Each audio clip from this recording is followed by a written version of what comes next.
Welcome back to the Torque Test channel. What we have for you today is a first for us on the channel, and maybe you too, a flex head impact wrench. Essentially like a flex head ratchet, but with 400 foot-pounds of torque attached to it on the end instead of the usual new apprentice with his trademark anti-seize hands. So today we're going to check out what makes it different, take it apart to reveal all of its mysteries with a whole bunch of stuff we've never seen before on the channel, test it versus its standard right angle brother from the same mother, test how holding it loose versus bending it affects power, then tally the points of this right angle armory on the rank chart against the others we've tested so far at the end of this episode. This is the new Matco MT2612 Dual Flex Angle Impact Wrench. A while back, when the only flex head impact we had ever seen kept going out of stock, our distributor gave us a heads up that this was in the pipeline, and we called dibs on his first example for insurance as we got back to work on our high torque series. This flex head can rotate just about 180 degrees with its backwards and forwards action just like a ratchet. Those arrows on the side are a clue as to its handle, which can rotate a full 360 degrees, I guess making for their dual flex name as far as adjustments go. A simple forward and reverse switch on the back, we like to see that. At the power levels of these things, no need to go into a lot of settings, but what are those power settings? According to Matco, 280 and 400 foot-pounds. That's some serious pop in this category, comparing that to cordless options from Milwaukee and the M12's 220 foot-pounds, and especially Cobalt's 180. It would appear that air has some serious advantage in this micro right angle category. But that's if these power figures are to be believed. Stay tuned in this episode to see this one, and in 2 to 3 episodes for when we test out the M12 and Cobalt to find where the chips really fall.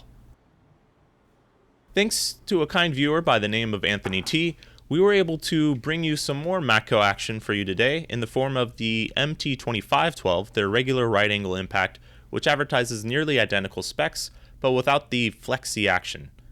And at a higher price, it seems. Doesn't seem to add up if these are both the same power. The flex also comes in shorter as well at 3.39 inches versus 3.48. 3.39 makes this by far the shortest impact we've seen, and maybe that exists out there outside of the 3.1 inch 180 foot-pound hammerhead. You let us know. The flex head impact is longer, which means you'll be able to fit it in deeper spaces, or in this case maybe hook it into more spaces. And the 2512 has a nicer handle, trigger, and placement of the power selection for forward and reverse. Although, as we said, we don't think it needs 3 different power settings on these little guys unless you're using this underneath the dash or something. The flex action of the 2612 is adjustable via this nut on the side. Not super complicated.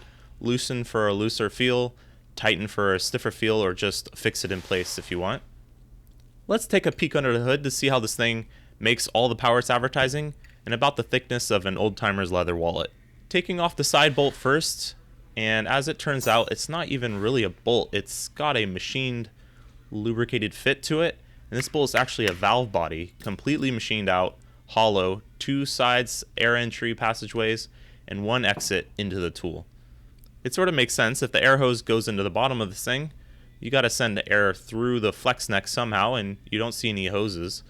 The yoke is just a solid block of aluminum machined out for these different air passageways. Pretty cool.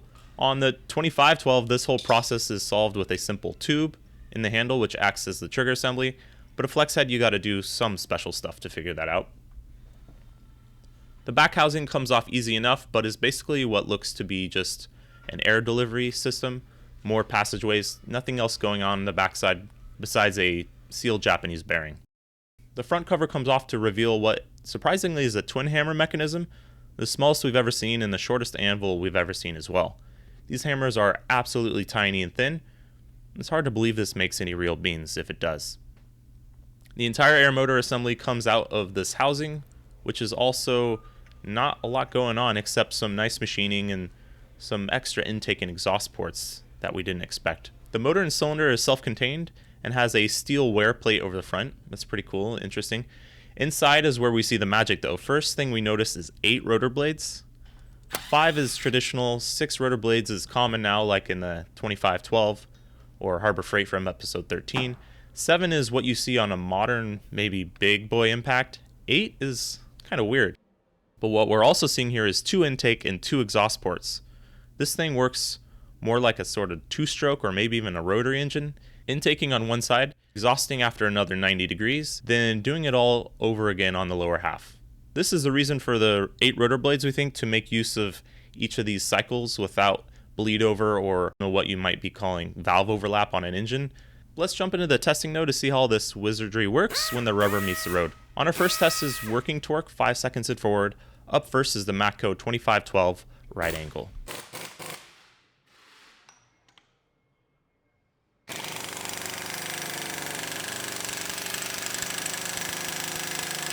$137. It's been a while since we've done any right angles, but that doesn't really seem that high. Let's see by taking a look at the flex head.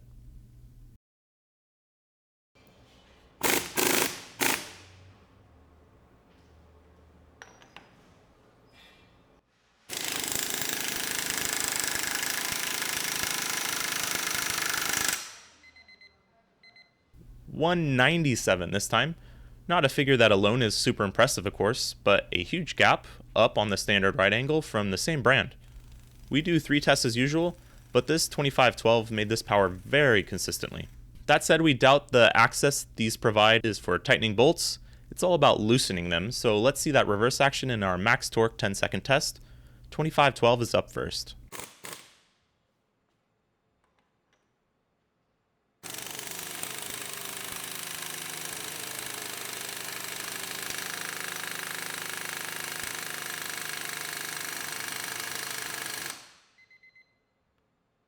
Another 197, but from this tool now, and in 10 seconds. Let's see how the flex head did.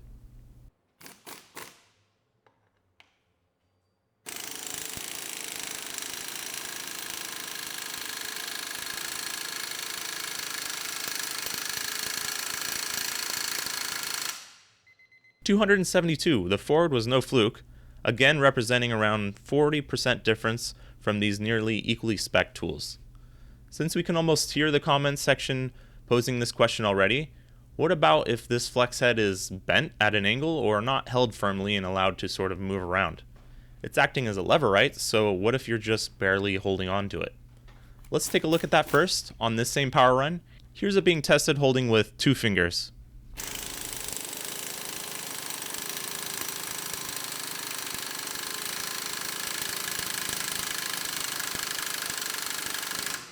$272, exactly the same power figure as before. Turns out it's not acting as a lever at all.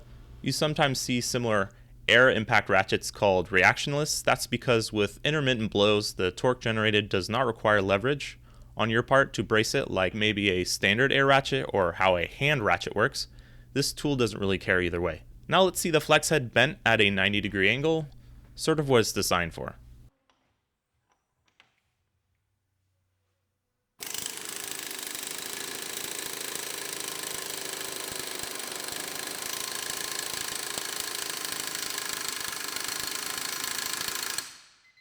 $262 this time, just 10 foot-pounds less. The tool definitely wobbles around more in this position, so it could be a result of that, or the new air passageway route. Either way, not a whole lot. The last chance for these 2 tools to make an impression on our rank chart is the best case scenario test, higher line pressure, and 15 seconds this time. First up is the standard right angle.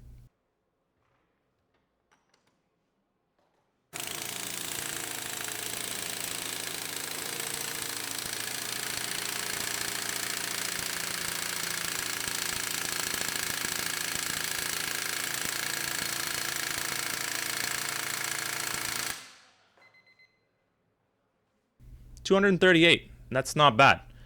Now here's the flex head.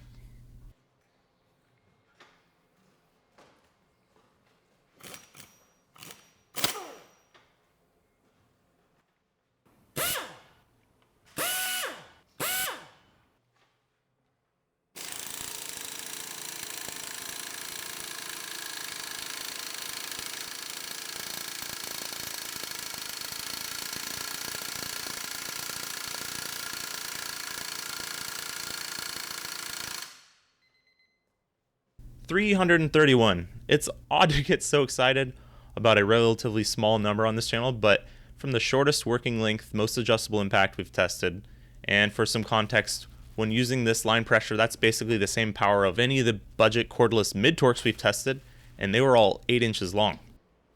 Let's see if our rank chart agrees with these impressions.